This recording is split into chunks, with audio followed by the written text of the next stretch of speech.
Hello, everyone, and welcome to Writers Drinking Coffee. This is a podcast where writers sit around drinking tasty beverages to talk about writing, publishing, and the whole creative process. There will be rants and raves and opinions they may not agree, but are lovingly delivered. We do not censor ourselves, so consider us PG-13. Today, you just have me, record-breaking 3 times jury duty Dodger Jeannie Warner. This is episode 208, Interview with Garrett Hutson. Welcome, Garrett. Thanks, Jeannie. I'm glad to be here. I'm glad to have you. You are actually the second person ever that is a writer that has reached out to us and said, hey, I follow you. What's going on with your feed? And he helped us troubleshoot something we were doing wrong with RSS. And, well, welcome aboard. Thank you. Now, you write, I love that you use the term upmarket mysteries because we had an argument about upmarket the other day. So let's go with historical spy fiction, but upmarket is an interesting term. How do you define it? I don't define it as literary per se, but kind of perhaps having aspirations toward that. The way I view it is really being very character driven, much more so than plot driven. So my mysteries are not just about the crime to be solved, but they're also about the character arc of the characters doing that solving. And that I think is the primary thrust for me, is to always have very interesting characters and have them drive the story. And then the mystery is almost secondary. I mean, it's still very important. It is a mystery, but it's really about the characters more than anything. And so that's how I define upmarket. I like that as a definition. I want to start out, if I may, with a little bit of a compliment because Sure. I read your first, I realize you've written 3 different series, but I read the first one called Grey Perry, which is out there on Amazon for all of you who need to rush out and get it. I liked it because, okay, you picked, clearly it was a white guy from Indiana, where you're from, being over in Paris right before the Second World War. That was super cool. And he had character development. I mean, things just didn't happen to him. He grew as a human being, and that doesn't always happen. And I thought that was really cool. Thank you. To state how, at the beginning, I was like, I don't know if I like him a lot. He seems particularly oblivious and doesn't look very deep at the motivations or what goes on as others. And then as you move him through this, you have him move into becoming a spy and people literally around him teaching how to slap him upside the head and pay attention. And I thought that was really neat. Well, I appreciate you saying that. And that is sort of the double-edged sword of doing that, is as you develop characters, especially if they have a positive character arc, well, they have to start from somewhere not so positive. And so the danger is always that people aren't going to necessarily like them so well at the beginning. And you try to balance that out some. And hopefully that came across fairly well, that there was enough likable about him at the beginning that you wanted to stay with him while he gets better. That's always my goal. But I really appreciate you saying that. Thank you. Well, I figured he was a white boy. He played a jazz trumpet, and one of our web monkeys, Dave, is also a white boy from Iowa who plays jazz trumpet. So I am aware of the callowness of youth at the time, but for 1930s, 40s white boy in Indiana, he is remarkably lacking in racist tendencies or countryist or sexist particularly. He's just a guy trying to figure out who he is. And that's what made me like him. Well, thank you. Yeah. And that's another thing that's tricky about writing about the past when people had problematic attitudes as well, is you don't really want your protagonist being super problematic. But there's a little bit of gymnastics you have to do there too, is like they can't be overly extraordinary for their time either. There has to be a reason they're not problematic. And this was actually a neat way for me to do this. If he had been very immersed in the jazz culture, he would have been around non-white people from the beginning. And that would have shaped his worldview then in ways that it wouldn't have for your typical white boy from Indiana. So yeah, that's the things that we have to do in historical fiction. There were obviously people who were not problematic at the time, but a great many people who were, and we want our protagonists to be better than the average while still feeling like they're people of their time. Well, they have still room to grow, and you left him room to grow, and then you made him grow, and I liked that. Thank you. I was wondering, did you write this before or after "Oh Brother, Where Art Thou"? It was after that. I wrote this book initially around 2012, 2013 timeframe, but it took me a little while to get it to where I really wanted it to be and put it out. That makes sense. I Yeah. made my mother watch it and she was unsure. And I'm like, Mom, it is actually about segregation and integration and racism. And, Hmm. and that's interesting. And so I loved that you moved it because then you have, okay, they've worked out, they all get along. And I love the group of people that you have kind of all hanging out in the Bohemian Artists, Garrett. All Oh, of your thank you. characters were kind of fun, especially Marcel.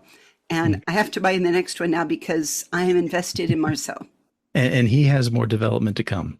Oh, Yes, good. Because, definitely. I mean, Oliver and Lisette kind of deserve each other. Marcel deserves better. He deserves, a Yes. lot. He's my favorite. Well, Marcel will get better and Marcel will get worse because it's World War II France. So I can't make any promises that things are always going to work out, but some things will. I'll be There's vague about that. That's fair because we can all develop in a lot of directions and we are shaped by what happens to us. Definitely. So that's one series. Talk to us about your other series that you have out there. You have two more? I do have two more. One that is somewhat related to the one that you were talking about. Grey Paris is the first book in the Tales of the Bohemian Resistance. One that exists in that same story world, the same universe, if you will, is the Martin Schuler Spycatcher series. This one does feature a straight protagonist, which is unusual for me, but one who has likewise non-problematic attitudes for his time, and his role is to catch Nazi spies coming into the United States. And so I have a series of three books centered around him. My other series, my most popular one, is a series of mysteries that are set in 1930s Shanghai.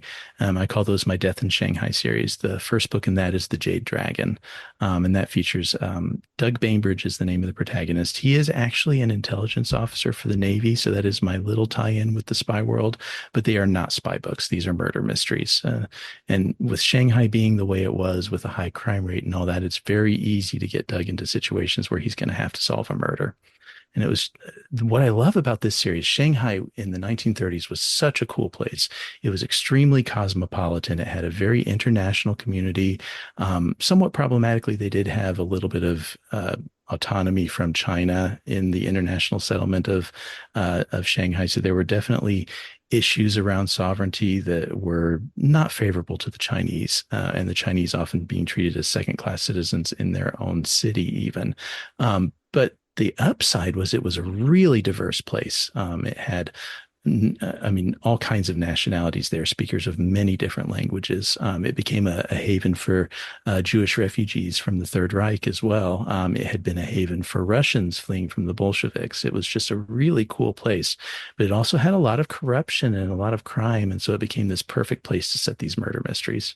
Oh, I can see that. I may have to check those out. Jade Dragon. Yes, that is the name of the first novel. Excellent. And I noticed that you are starting a pre-launch, and this one is Hmm. exciting me because I'm a pirate at heart. So friends, mates, and scoundrels. Yes. I first had to question of, did you read Barry Berg's Sodomy and the Pirate Tradition? I have not read it. I have read some excerpts from it, but I've not actually read the book. And boy, that gets a little bit controversial, doesn't it? There's It, it does indeed. I mean, the whole history of what was legal and what was not legal in hanging, it kind of brings us all the way forward to it was hanged and lashed until suddenly in 1914, the British Navy stopped it because they realized, hey, we actually need all of these sailors. yes.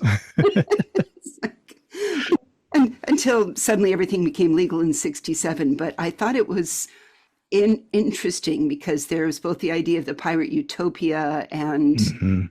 what went on and how much of, well, if the first one, did you ever read anything on the pirate utopia novels? I have not read those. No. I've done a bunch of historical research. I have not read any of those pirate utopia novels. When I initially started this project, I was kind of inspired by Treasure Island, honestly, because I loved that story as a child. Yeah. And I kind of wanted to write my own Treasure Island, but gayer. you know. And so that was my initial impetus, was to do a kind of action adventure pirate story. And as I wrote it, I actually abandoned it a couple of years ago because it was on its own kind of turning into a love story. I was like, nope, nope, I don't write love stories. I write, murder and spies and action and all that kind of stuff. I do not write love stories. Well, the famous last words, right? Um, Love happens. It's yes. our flag means death was pretty profound for Oh gosh. I love stories like Our Flag Meets Death. Now, I do not write things anywhere like that. yeah. I can't be that funny personally, even though I love humor. And I do strive always to be as historically accurate as possible. That is very important for me in my writing. And with Our Flag Means Death, of course, that's not the point. It's sometimes accurate, but that's not the point. Yeah, it's not. I do like the evidence of your research. There were a lot of little details that I am, because I'm just that girl who always like, is that really how it? Okay, yeah. Hmm. Is that the right gun? Yeah, that's the right gun. Just checking. And I enjoy that. I have to admit, I am that history geek. So Cool. your kind of novels are basically made for the geek that lives to go down rat holes like that. I love that. Thank you. And now you talked a little bit about how in one of your blogs on your website of how you start. And Hmm. one of the things that impressed me was you talked about how you start from, an outline or a synopsis. I was going to say, you should write for Hollywood. They have a one sheet, and it sounds like you already think that way. I kind of do. I don't plan a ton. If I have found, if I get a really detailed outline, then it just kind of stays there. It's like my brain is tricked into thinking I've already written. And Oh, so then I don't actually write the story. But if I keep it fairly minimalist, like a page to a page and a half, then that gives me just enough guideposts that I can go ahead and then let the story take the direction it wants to take. But it still gives me somewhere to start from. And I kind of need that place to start from, and kind of at least have a vague idea of where I'm going. well, you write about sketching your outline at first. So can Hmm. we hear a little bit about your main character in Friends, Made, and Scoundrels? Yeah, his name is Billy Clark, and he's kind of a former street hustler from Bristol in England in 1665. And his best friend is Katie Turner, who is a really kind of interesting, kind of sassy barmaid type who may or may not be based on somebody I know in real life. Just maybe. Um, but I I presume all your novels are full of all your friends. It's just the way. Not exactly, but yeah, kind of, sort of. Yeah. But yeah, so his best friend is Katie Turner, and they both have to leave Bristol in a hurry for reasons I won't disclose too much, other than to say there are a couple of bodies that they have to get away from. This is not a murder mystery, but I still had some murder in there just because. So they have to get out of Bristol in a hurry, and they end up on a ship with Tom Cooper, who is a Quaker boy on his way to Jamaica. And it was really fascinating to me that in Port Royal, Jamaica, which was this very cutthroat buccaneer capital of the Caribbean, there was a fairly sizable Quaker community, which seems the antithesis of that. So that's the friend in Friends, Mates, and Scoundrels, is Tom Cooper is a Quaker. Okay. I like it.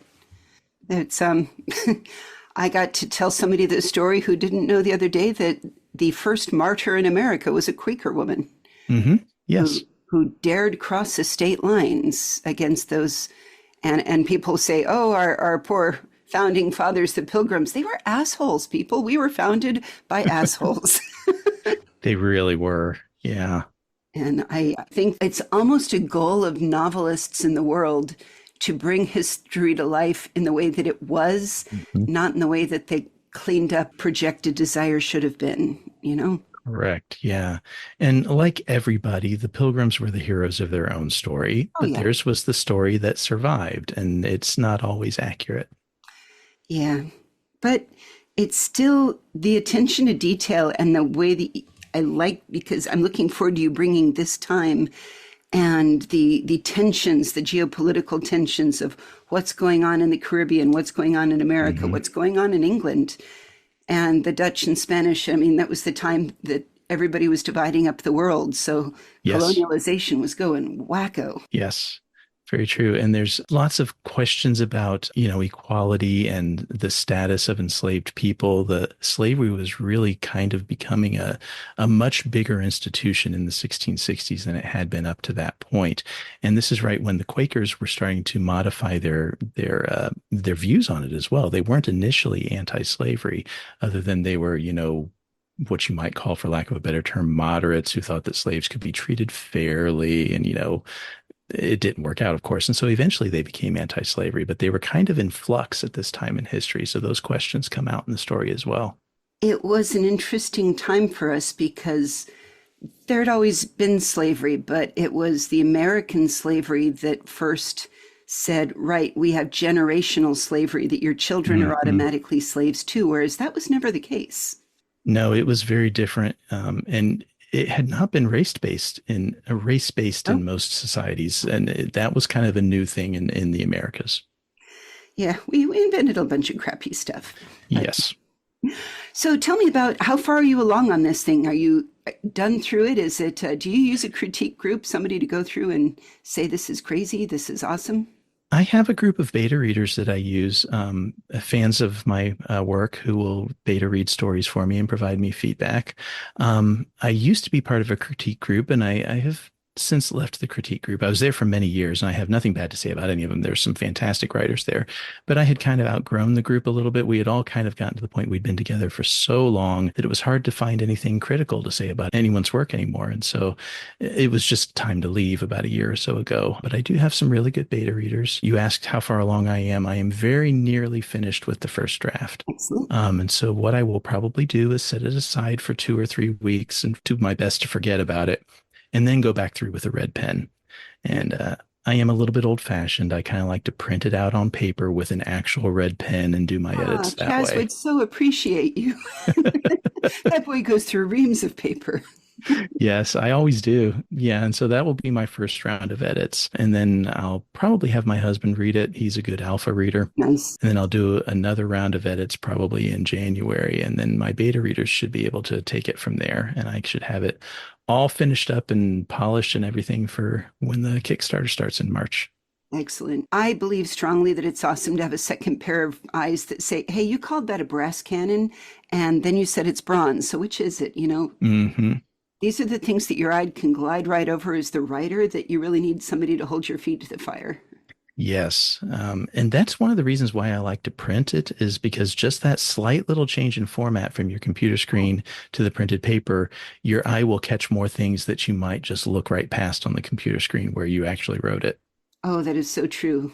And Hmm. I always remind everybody that you have had NLP and AI in your word processors for a long time. So this is to writers out there. Do remember to run it through spell check and grammar check before you send it out to your friends, because otherwise they're just going to laugh at you.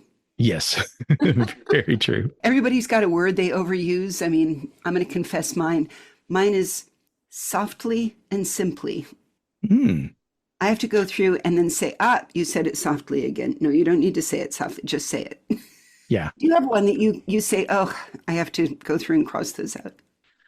Ah, I do. I know it's on everybody's list of words to avoid, but I still say just a lot. The word just comes Oh, out a lot. it's always a lie too, isn't it? It is. It is. But I've gotten to the point now where I stop trying to fight it and I just let it come out and I'll edit it out later. That's fair. I'm with you. Don't edit yourself when the words are flowing. Get them on the paper. Right. Exactly. Yeah, it's later that you go back and say, oh, should is always criticism and just is always a lie. How do I, is that what I mean? Yeah. Or mine is, not everything happens to happen slightly. They don't smile slightly. They give me another word. So, Slightly is another one I think I overuse a little too much in my first drafts as oh, well. slightly club. One Yes. of us. I I will join that club. Yes, I use it. Oh, it's good to have both the other set of eyes and the one somebody said, you use that a lot. She's like, do I? Because once an outside person has said it in your ears, then suddenly you see it everywhere. Exactly. Yes. And then you realize, oh my gosh, I really do use that all the time. Way too much. And I sometimes say, okay, now it's different for having a catchphrase, like you go to see a Bond movie and you get three Hmm. things are always the same. You get Bond, James Bond, Yes. shaken, not stirred, and oh, James. Do you have a catchphrase or do you view each of them as kind of they're unique in their own headspace? I do view each character as unique in their headspace. Now, I will, of course, I'm blanking on any at the moment, but my characters might have a catchphrase that they'll use throughout Oh, the story. But I try not to make that consistent across different characters. I want them all to be their own unique people. right. And it looks like is everything kind of written near the same time, or when is your Pirate Buccaneers set written? I have branched out. So my Pirate Buccaneer book is in the 1660s. Nice. Um, and I have a few other stories that I've written that are in different time periods as well.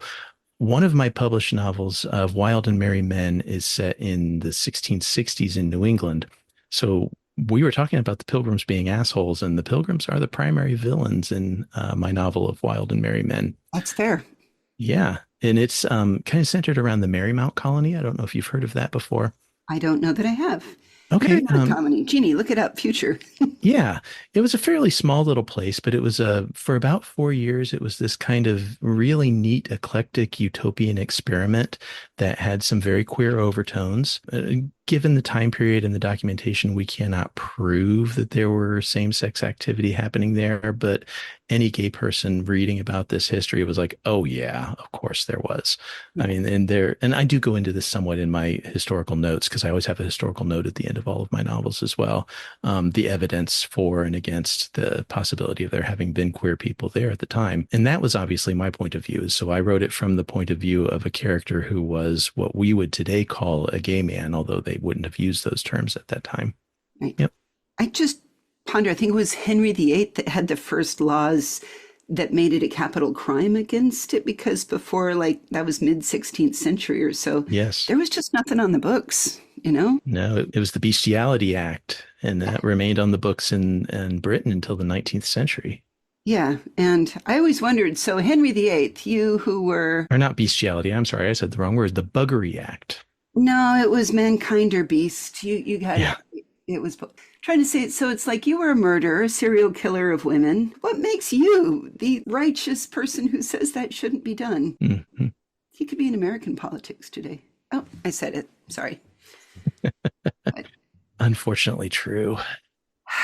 I honestly believe that there's going to be a lot of people diving into books in the next 4 years because I think books are an important way to escape what's going on in your head right Yes, now, to take you into another time. And I always hope to teach you something, whether you learn something historical or whether you learn a new idea of how people can get along with each other.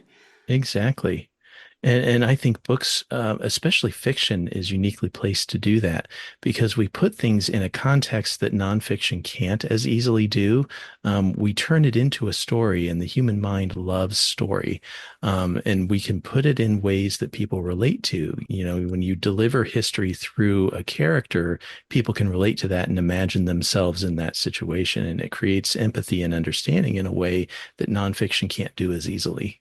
Exactly. And between that and I think memoirs for being Hmm. this is what really happened, all of these are very important because the stories of who we are and how we are, you're recording them for our time of what it means and what it looks like and what it could have looked like because it probably was.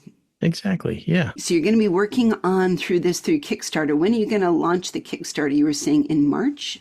Yes, March 24th. And it will run for 17 days. But yeah, it will begin on March the 24th. Right now, there is a pre-launch page up. Yeah. It doesn't have as much information as the official launch page will eventually have, but the basics are out there already. And I will make sure that you have a link so you can put that in the show notes. But you can go out there now and kind of see the basics of the project, give it a little summary of the characters. I've got some character art out there as well, so you can kind of get a picture of what those characters may have looked like. Nice. Do you use your own art or do you know you got a No, person?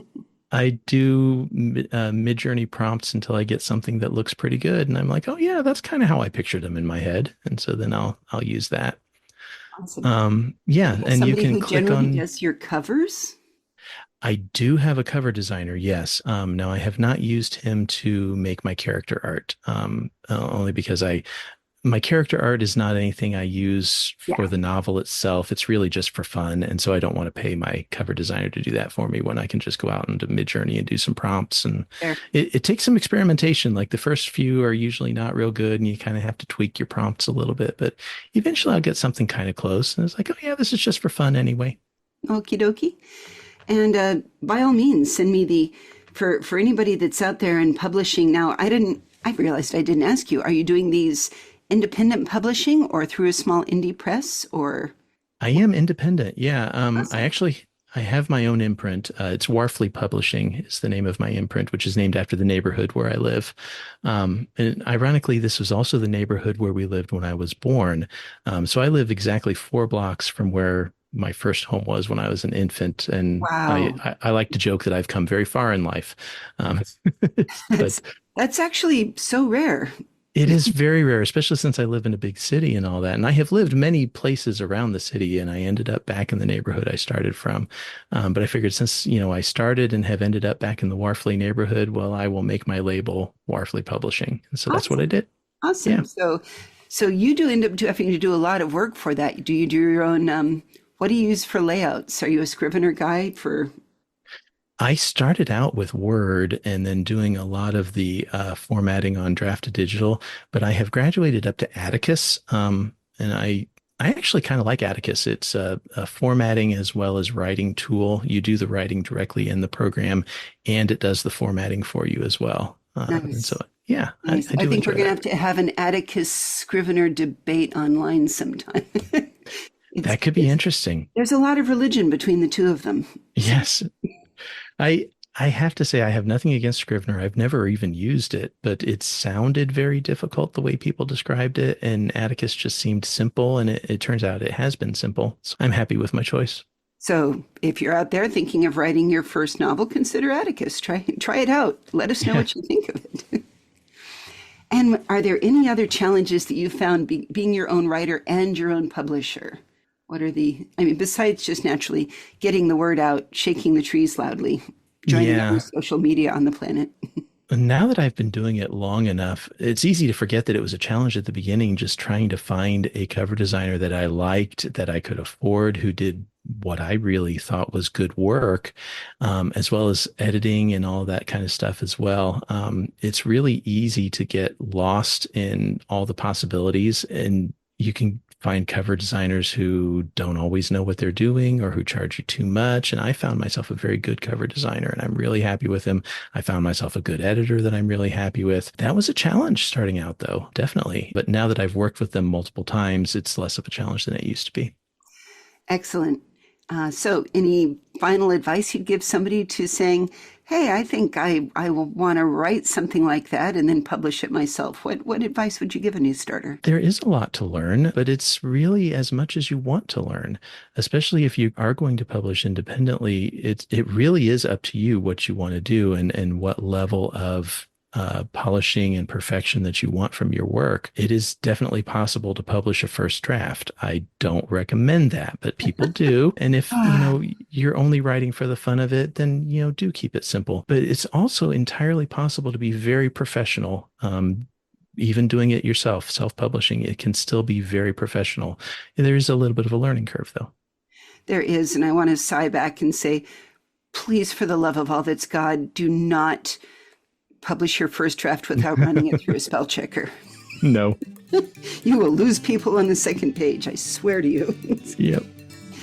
All right. Well, I will put links to all of the fascinating things we discussed during this episode on our website, which is www.writersdrinkingcoffee.com. Thank you so much for meeting with me today, Garrett, and good luck on your Kickstarter. Well, thanks, Jeannie. I had fun. Me too. You've been listening to Writers Drinking Coffee, a labor of love and enthusiasm put together by the hosts. Our main web magic is cast by Deirdre Schween, and our sound engineer and backup web spiders are David Welsh, John Schmidt, and Ksenia Chernyevskia. Our intro and exit music is performed by Michael Lingberg, who lives down under in Hervey Bay and runs Tin Can Music School. Our podcast sponsors are Jackal Designs, The Being Seen, Arm Street, and wherever you like to take your notebook or laptop and write stories. And hey, thanks for listening.